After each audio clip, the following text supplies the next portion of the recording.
ચલાવે છે ભૂમિશાનો અને એમનો જે ભારત ડાયનામિક્સના કાઉન્ટર પર સવાલ છે 1922માં લીધા છે ઇન્ટ્રડે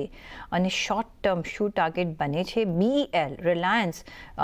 એક મહિના માટે લેવા હોય તો લેવાય તો બે પાર્ટ ઓફ ક્વેશ્ચન છે પવનજી બીડીએલ એમને 1922માં લીધા છે ઇન્ટ્રડે અને શોર્ટ ટર્મ કયા ટાર્ગેટ સારા બની રહ્યા છે અને બીઈએલ અને રિલાયન્સ એક મહિના માટે લેવા હોય તો લઈ શકાય જી સૌથી પહેલાં બીડીએલથી આપણે સ્ટાર્ટ કરીએ તો બીડીએલમાં જો ઓવરઓલ ટ્રેન્ડ તો પોઝિટિવ છે પણ લાસ્ટ કપલ ઓફ વીક્સથી એક સાઇડવેઝ કન્સોલિડેશન છે તો કન્સોલિડેશનમાં 1 or 2% 3% હિયર એન્ડ દેર રહી શકે એના માટે ના નથી પણ ઓવરઓલ પોઝિટિવ ટ્રેક્શન છે 1922માં એમને બાય કરેલા છે કરંટ રેટ 1900 છે એવું બની શકે આજે જે પોઝિટિવિટી છે એ પોઝિટિવિટી કન્ટિન્યુ થાય તો એટલીસ્ટ 1950 1960 સુધીના levels May B next couple of ડેઝમાં એક્સપેક્ટ કરી શકાય બીડીએલમાં હવે રિલાયન્સમાં વાત કરીએ તો ઓબ્વિયસલી જો એમને એમ કંઈક મહિના 1 to 2 મંથ પોઈન્ટ ઓફ વ્યૂથી બાય કર્યું તો ઓબ્વિયસલી એક સારી એવી બાઇંગ ઓપોર્ચ્યુનિટી રિલાયન્સમાં ઇમર્સ થઈ રહી છે તો રિલાયન્સ પર બાઇંગ ફોકસ કરી શકાય અને બીઈએલમાં વાત કરીએ તો બીઈએલ જે છે એમાં પણ એક પોઝિટિવ ટ્રેક્શન છે ઓવરઓલ ટ્રેન્ડ પોઝિટિવ છે સેન્ટિમેન્ટ પોઝિટિવ છે અને આજે પણ જોઈએ તો એક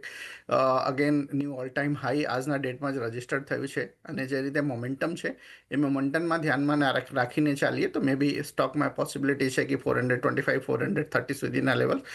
મે બી નેક્સ્ટ ફ્યુ ડેઝમાં કે કપલ ઓફ વીક્સમાં એક્સપેક્ટ કરી શકાય બીઈએલમાં પણ તો ઓવરઓલ સેન્ટિમેન્ટ પોઝિટિવ છે રિલાયન્સ એન્ડ બીઈએલ બંનેમાં ઓકે રિલાયન્સમાં શું ટાર્ગેટ્સ માટે એક મહિના માટે ખરીદી કરવી જોઈએ જી રિલાયન્સમાં અત્યારે હજુ પણ સ્ટોક કન્સોલિડેશનથી બહાર નથી આવ્યું પણ જે રીતે ઓવરઓલ ટ્રેન્ડ ઇમર્સ થઈ રહ્યો છે મને એમ લાગે છે કે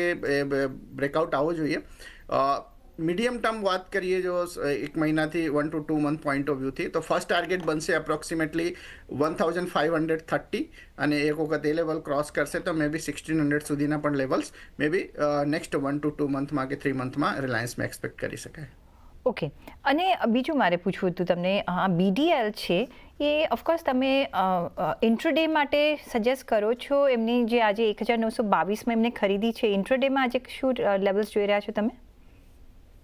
જી ઇન્ટ્રાડેમાં જે આજના ટ્રેન્ડ છે એ ટ્રેન્ડમાં ધ્યાનમાં રાખીને મે બી જો કન્ટિન્યુ રહેશે સો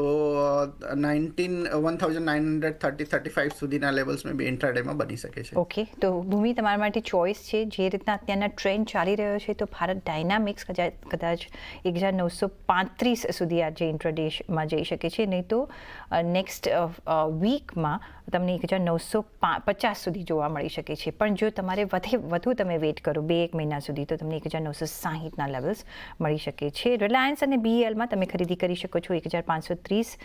થી 1600ના તમને લેવલ્સ જોવા મળી શકે છે 2-1 મહિનામાં અને બીઈએલ 425 થી 450ના લેવલ્સ તમને બતાવી શકે છે નેક્સ્ટ એકાદ મહિનામાં તો યસ ચોઇસ ઇઝ યોર્સ કે તમારે કઈ રીતના અહીંયા કામ કરવું છે